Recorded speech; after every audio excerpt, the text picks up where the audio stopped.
Bueno, muy buenas noches.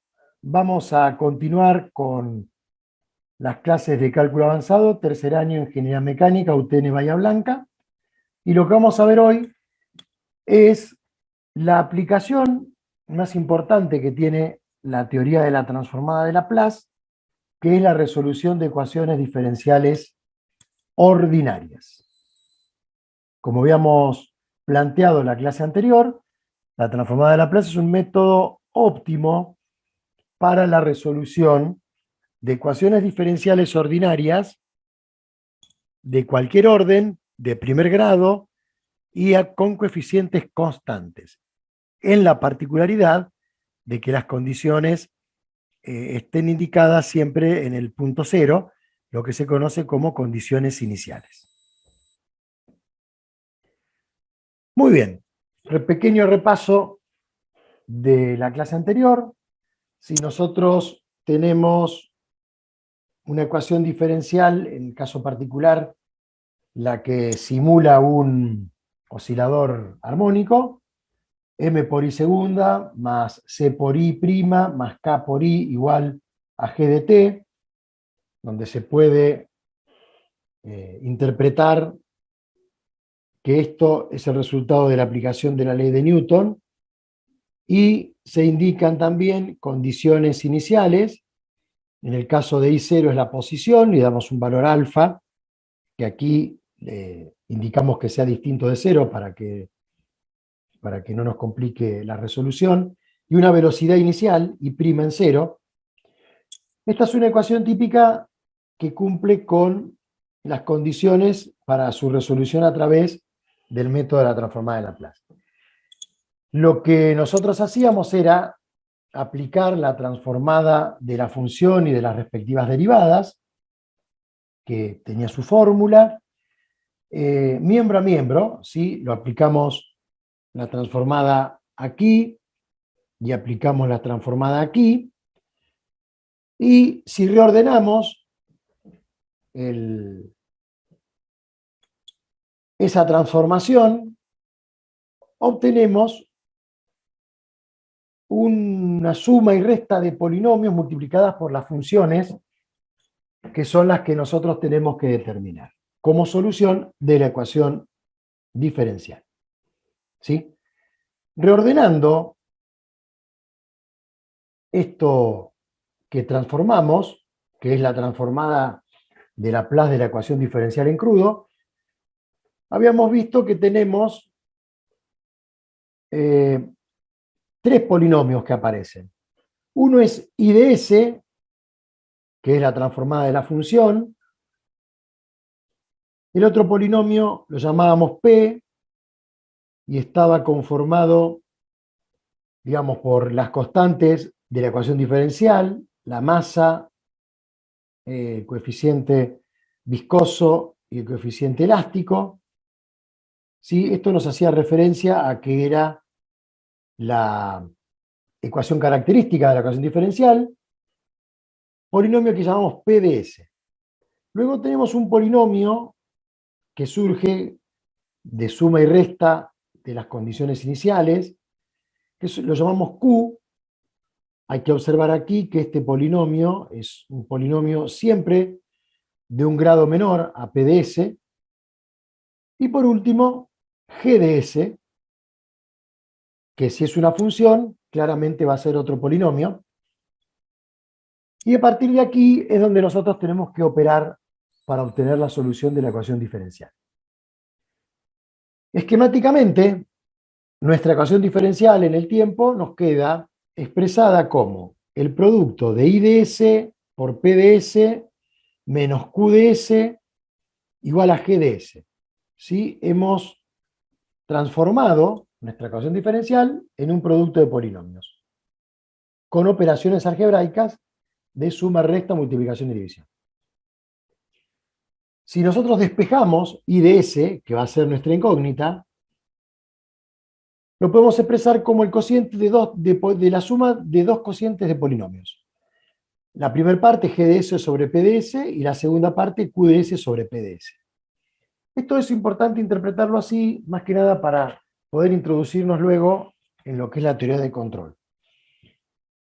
Estos dos sumandos, que son cocientes de polinomios, tienen significado físico.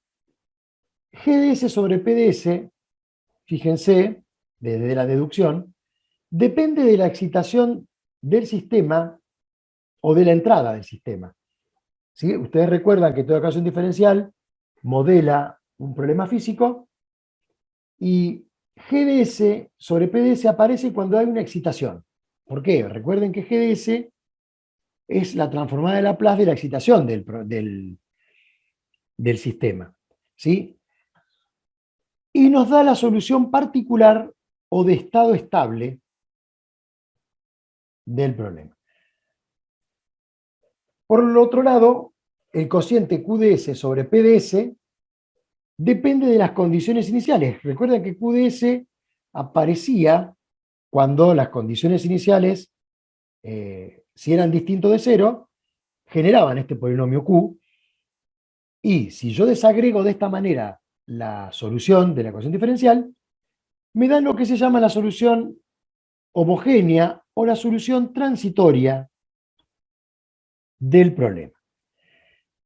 Vamos a recordar algo que seguramente ustedes tienen visto de análisis matemático 2. Cuando resolvían una ecuación diferencial de segundo orden, primer grado, a coeficientes constantes y no homogénea, siempre era común decir que la solución general era la suma de dos soluciones, la homogénea y la particular. Bueno, si bien aquí uno las desagrega para entendimiento, fíjense que llegamos siempre a la misma solución. Cuando uno aplica la técnica de la transformada de Laplace, estos términos aparecen automáticos, ¿sí? No obstante, es importante conocerlos, más que nada porque cuando se trabaja con lo que es la teoría de control, en la cual la transformada de Laplace de una función y de ecuaciones diferenciales ayuda muchísimo, siempre es importante ver el estudio particularizado de qué ocurre con el estado estable y qué ocurre con el estado transitorio. Ya aquí vamos a tratar de hablar siempre en estos términos que tienen, por así decirlo, un significado físico del problema y no ya matemático. ¿Sí? Muy bien. La solución final de esta ecuación diferencial va a ser la suma de los dos efectos. Esto ya ustedes lo habían visto en análisis matemático 2 probablemente, pero lo quiero reflejar porque luego cuando empecemos a trabajar en la resolución de los problemas aparece automático, pero hay que tratar de identificar cuál es el término que corresponde a la solución del estado estable o permanente y cuál es la solución que corresponde al transitorio. ¿Se va entendiendo hasta acá? Sí, sí, profe. Muy bien, seguimos. Vamos a ver ahora una definición que surge en un caso particular y que tiene que ver ya directamente con teoría de control. Si nosotros en la ecuación diferencial consideramos que las condiciones iniciales son todas nulas, es claro que el polinomio QDS desaparece. Por lo tanto, la ecuación diferencial, transformada por Laplace, queda como una expresión donde dice que IDS es igual a GDS sobre PDS. Recuerden ustedes que IDS es la transformada de la función que yo necesito obtener. En términos físicos, expresa la reacción del sistema ante una excitación. Mientras que GDS es la entrada al sistema, lo que lo excita. ¿Sí? Muy bien, si yo hago este cociente de la respuesta sobre la entrada, me queda la expresión 1 sobre PDS. 1 sobre PDS tiene un significado físico muy importante. y es la función transferencia del sistema. ¿Sí? Este es un término que se usa mucho en sistemas de control y que, es más, siempre que uno trabaja sobre un sistema de control, trabaja sobre la función transferencia para ver si hay que poner una ganancia, si hay que poner un incremento derivativo, que es proporcional a la velocidad, o un incremento integrativo. Bueno, ya lo van a ver esto en la teoría del control, pero la función transferencia tiene un significado físico muy importante. En cualquier sistema de control que se modelan a través de ecuaciones diferenciales, es muy importante obtener la forma de la función transferencia, que concretamente es 1 sobre PDS. Fíjense que es lo que multiplica, PDS era lo que multiplicaba a IDS, ¿sí? Es de manera directa, esto no hay que hacer ningún cálculo. Fíjense aquí, si volvemos a la filmina anterior, lo que multiplica a IDS es la función, es 1 sobre la inversa de la función transferencia.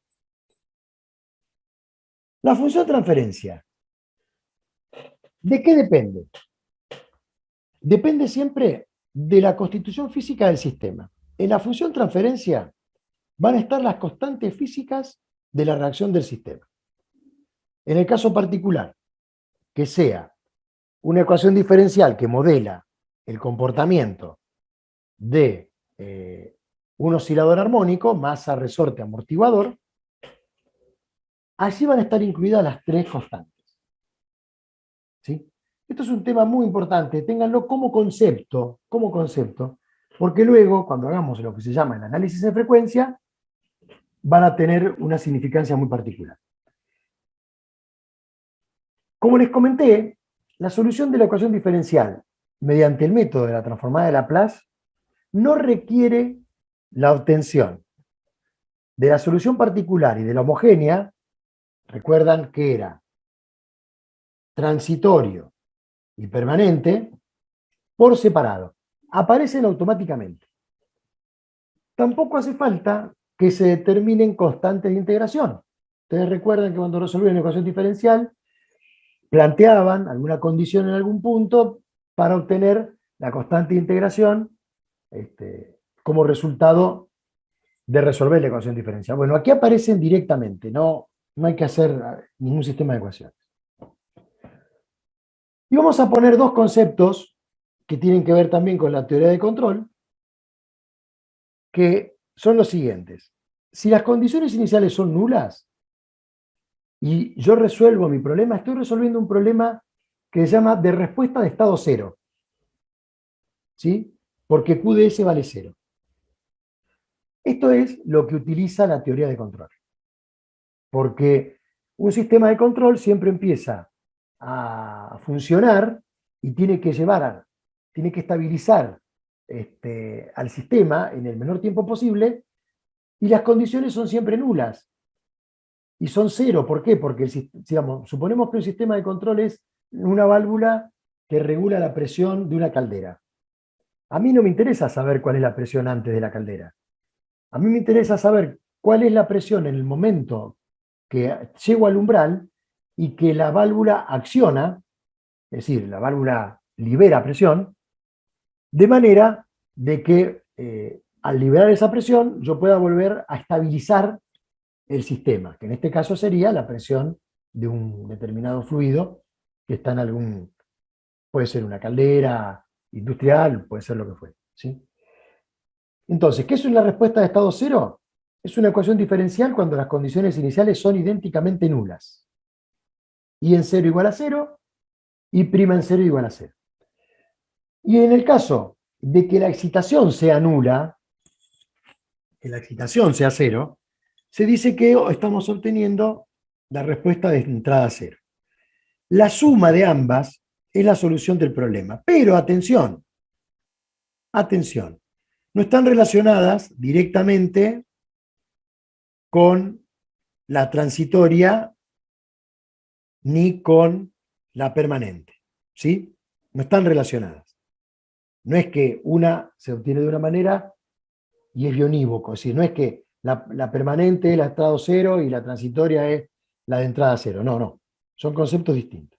Pero sí es cierto que la suma de estas dos me da la solución total del problema. Muy bien. Vamos a ver ahora, esto tienen sentencias de matemática, cómo utilizamos nosotros las sentencias para resolver el problema.